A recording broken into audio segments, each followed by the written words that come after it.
This next side, I'm going to do the same thing as I did on this side. I'm going to start with percussion and then finish up with pressure. Yeah, there's some lumpy areas that I can tackle them with percussion a lot better with pressure. Yeah. Okay.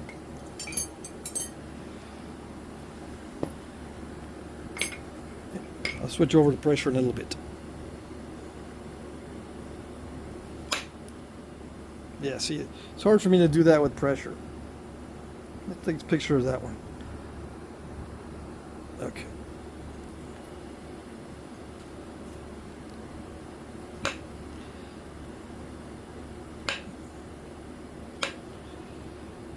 So right now I'm still adjusting my technique to the edge. Taking off different size flakes, different shapes. Oops. With different angles. But as time goes on, I'm going to have to adjust the edge to match the technique. Because I'm going to want the same flakes every single time. I messed up on that one. Luckily, I have a big fat spatula tool I can pick that out with, but that's not good. During this beveling process, you can't have many mistakes because it messes up everything. Yeah. I'm going to take out some of these step fractures, but I'm going to wait a little bit. I'm going to see how this beveling goes on this first. Alright, so I might be switching back and forth from percussion to pressure, depending on the need, as the need arises.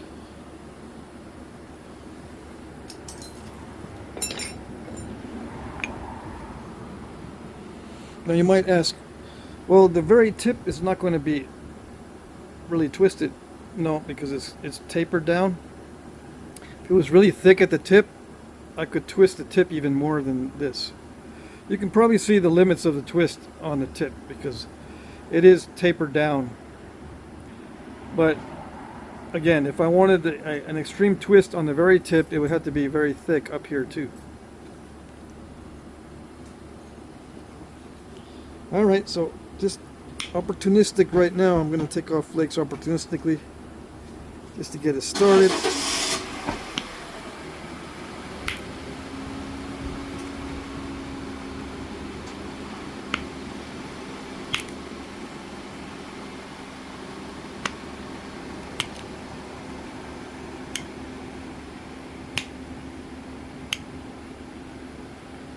Yeah, like that.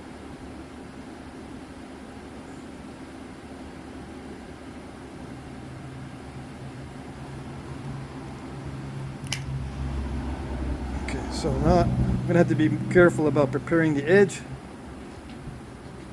Yes, yes.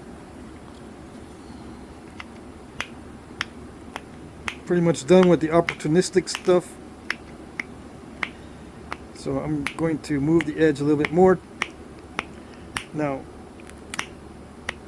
I think I can run some flakes in here without messing it up, just to get rid of some of that steppiness.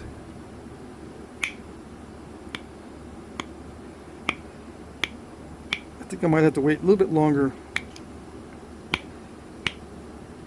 Come on.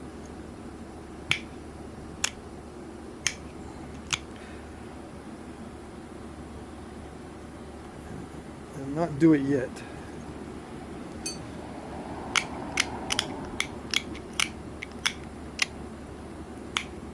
Okay, look at the symmetry. See, I gotta make sure, if I take flakes off, it's going to reduce the width, so I got to keep that in mind. I need some width in order to continue this beveling, so there's a trade-off. How much width do I lose cleaning this side up, and how much width do I lose continuing this bevel? See how it's twisting already? I think it's pretty much done, right? So I can remove some flakes up here and not worry about losing that twist. Right? Maybe. Let's see. I'll take a few flakes and see if it matters. it's hard to judge unless you do a bunch of these. I haven't done very many. Not recently, anyway. I've done some before on video. Pandale point. You can look up Jack Crafty Pandale.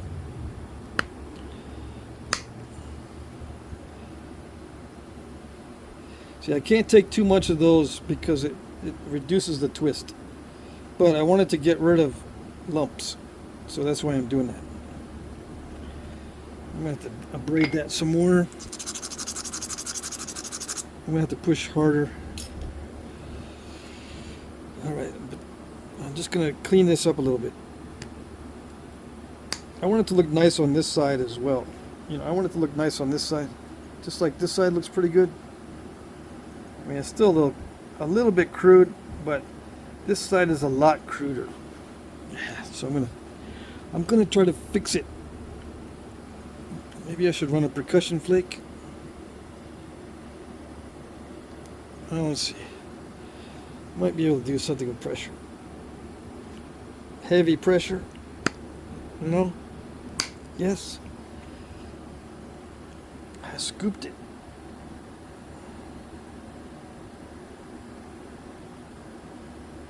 That's not good. That's the opposite of what I want to do on this side. I don't want to scoop it. I just want to skim it.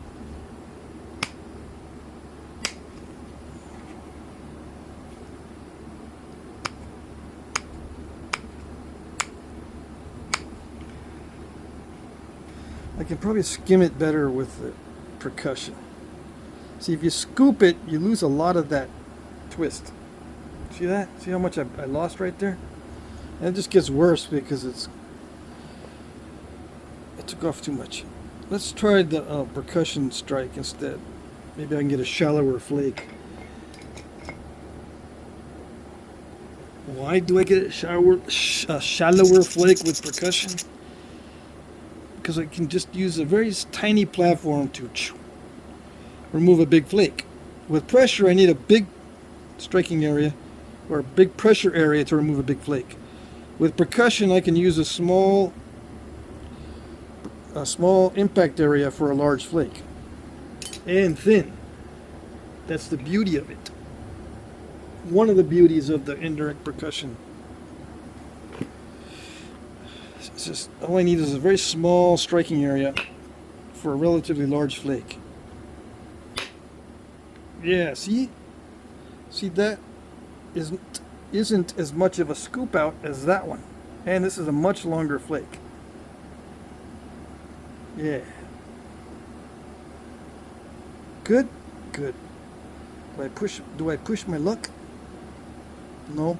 I'll take one right here. That's kind of out of the way. It's not going to interfere with the twist. And almost. I was trying to get that last step fracture. I thought maybe it'd go over the top. Oh well. Let's see.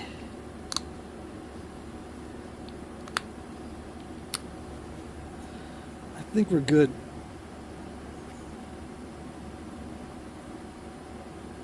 Yeah, I'm just demonstrating how to put the twist in. It doesn't need to be perfect, but it looks good. As long as it looks good. All right, so let me finish up. I'll finish up the blade and the stem. I'm gonna put a stem on this, kind of like a Pandale stem. Very simple. Okay.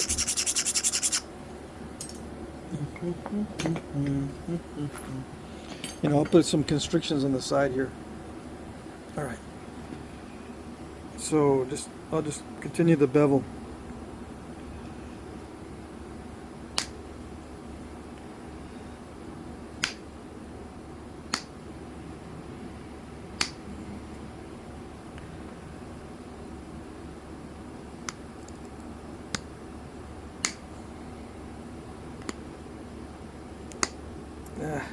Let's see.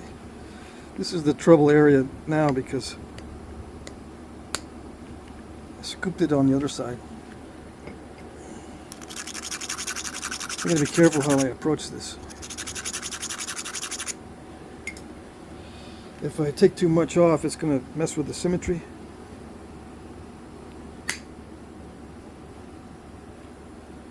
Oh, that wasn't too bad. That was good. 3 in a row. Yes, that works. And let's see.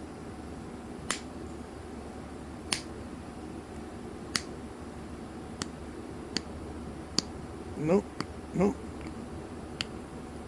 I'm afraid to push too hard. There we go. All right, so that pass was good. And we're achieving twist. I want to try to make the twist symmetrical, so let's take some more off of this side. This side's already got a good twist, and it's nice and sharp. I do have to nap the dull spots.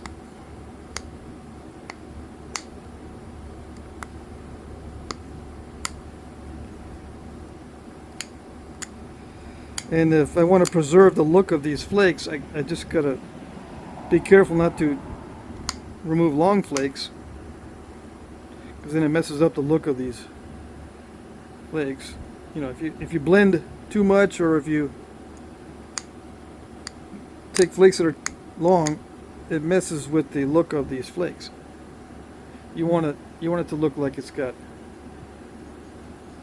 parallel flaking, because it just looks cool. That's all. No particular reason. It just looks cool that way. You can do it with random flakes.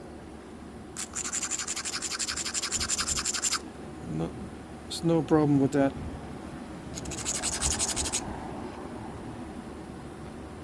It's actually easier when you have parallel flaking.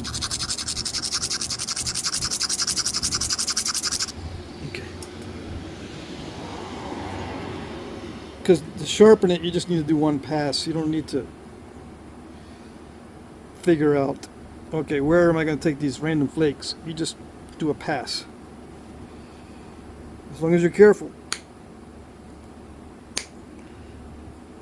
You can just keep doing these passes every time you need to sharpen.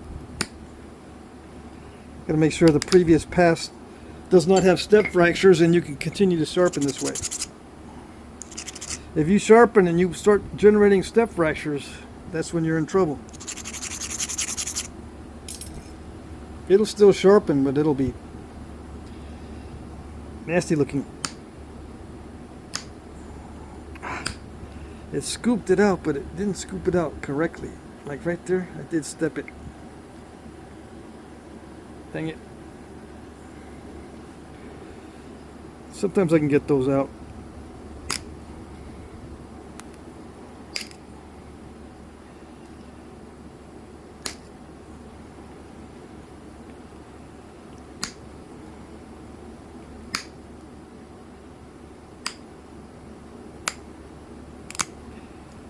And the inward pressure gets less as you go toward the tip. So lots of inward, less inward, and almost completely downward near the tip. Okay, so it changes. It's not the same every time.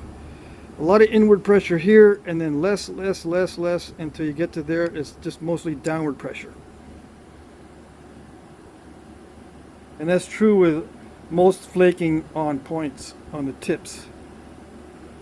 Alright, so we got a twist.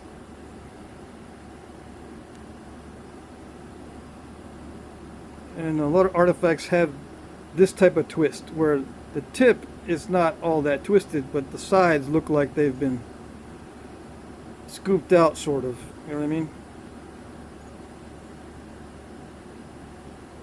And if you start with a very thick tip, you can twist the tip as well.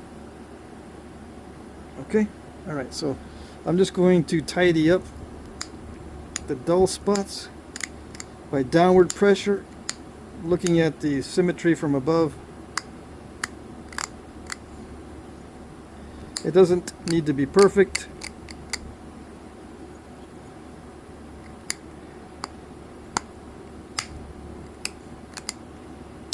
The more of these you do, the more perfect they look, obviously. But even so, even if you've done a bunch of these, they start to look too modern if you do them too perfectly, which is okay, I suppose. The modern look is very popular, obviously. It sells well.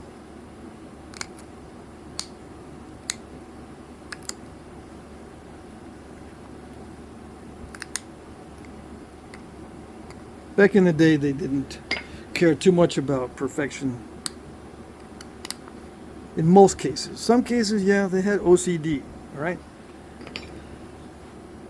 Alright, so I think the blade is pretty much done.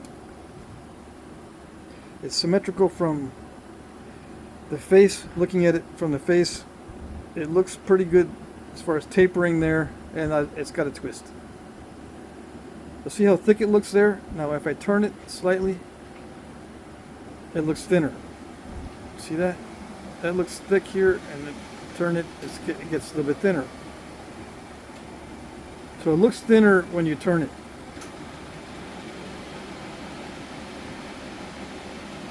Okay? That's what I meant earlier about it looking thinner when you turn it. It starts out thick, but when you turn it, it looks thinner. Okay. And I think this is just a sharpening technique. Yeah. And that's just incidental. The twist is incidental, not intentional. It just became that way because of the sharpening. It's like a unifacial type sharpening. An extreme bevel. Okay. So let me finish out. I should have enough time to finish this out in 30 minutes total.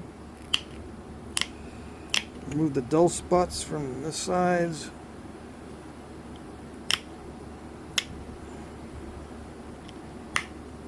If it's a projectile point, you want it sharp all the way down. It just doesn't need to be as sharp down here as it does up here. Then I gotta look at the symmetry.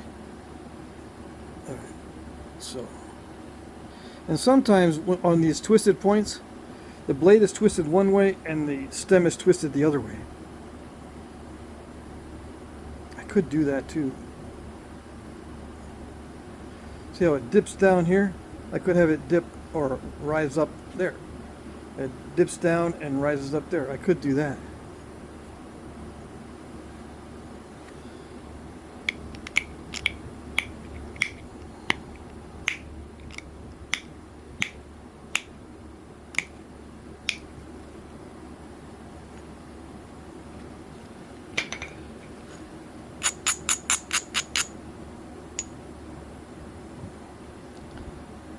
Yeah.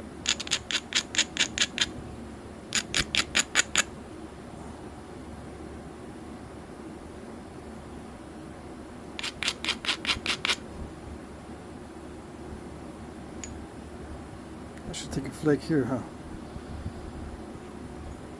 Level it out a little bit.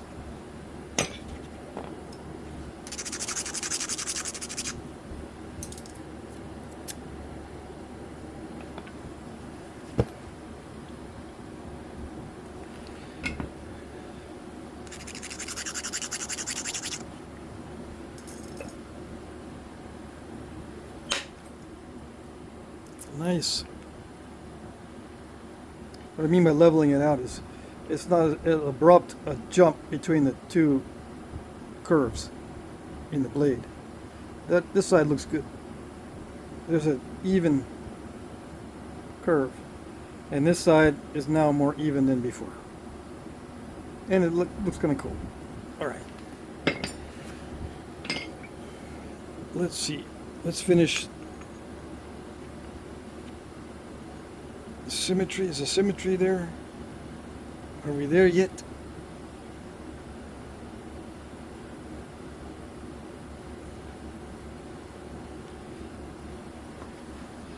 Let's just fix it up a little bit.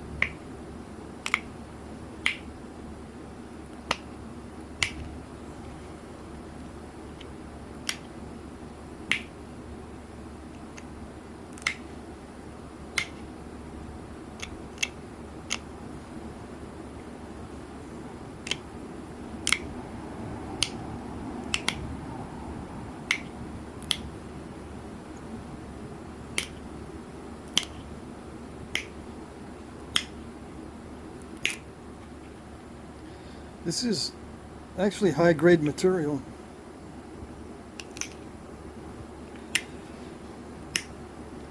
The other materials are higher grade, but this is still not bad. Reason why I say that is because it's easy to pressure flake.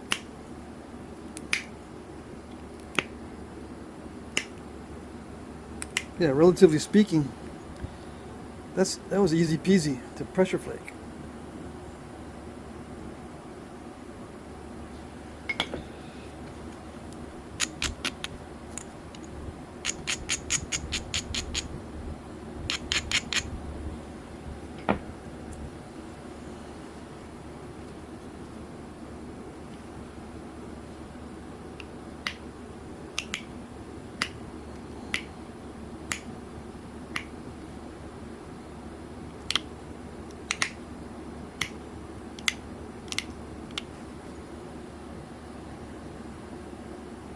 Alright, so what am I going to do for a stem?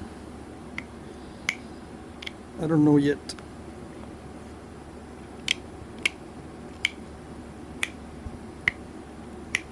I said I was going to put shallow notches in it. Or a Pandale style. The Pandale style has a concavity in the base though. I want to keep it as long as possible. So I might just side notch it.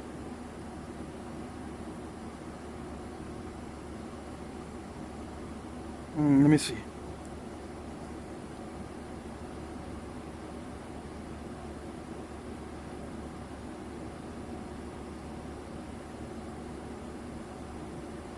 Put a dimple in the bottom and put some side notches. Let me see.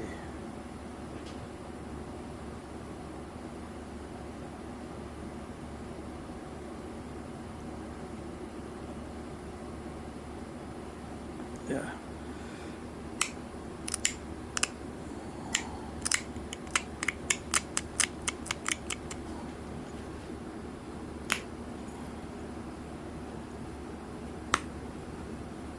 Nice.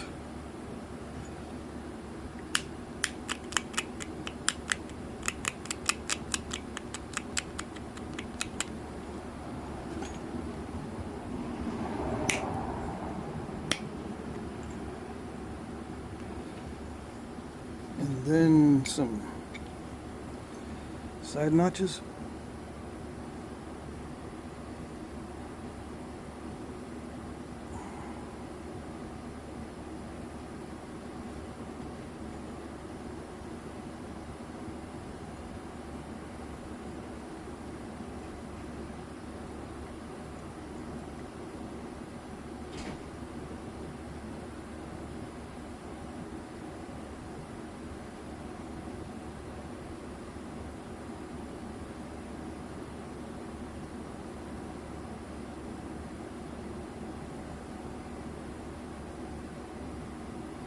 I don't know, I guess I'll just leave it. Well, no, I need to put some kind of stem on it. Let me see.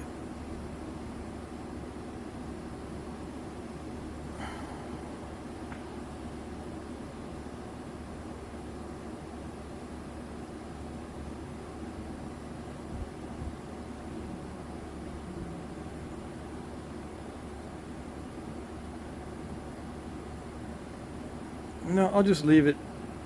I do like the dimple in the bottom. I'll just leave it. Yeah.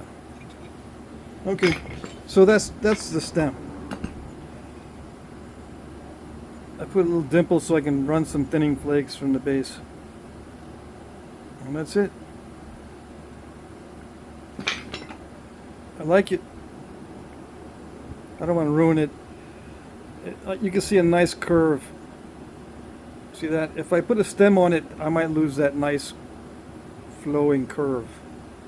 You know what I mean? It's nice and sharp. As long as it's scooped out when I do the pressure flaking, the edge gets thin and sharp. Just like a normal bevel, you need to scoop out that one side. This side's going to be convex and this side will be concave. And that's what creates a sharp, thin edge.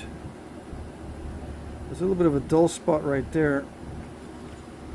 You can persnickety it you want. Let's see.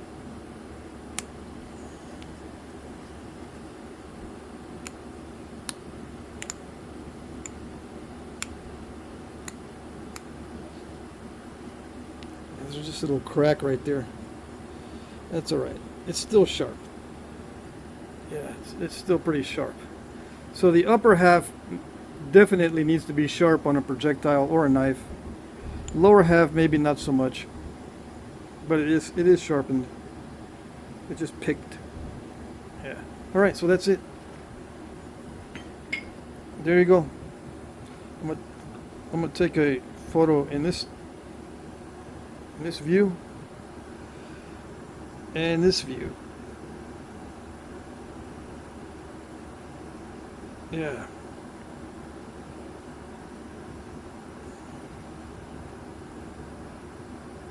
Okay, that's it.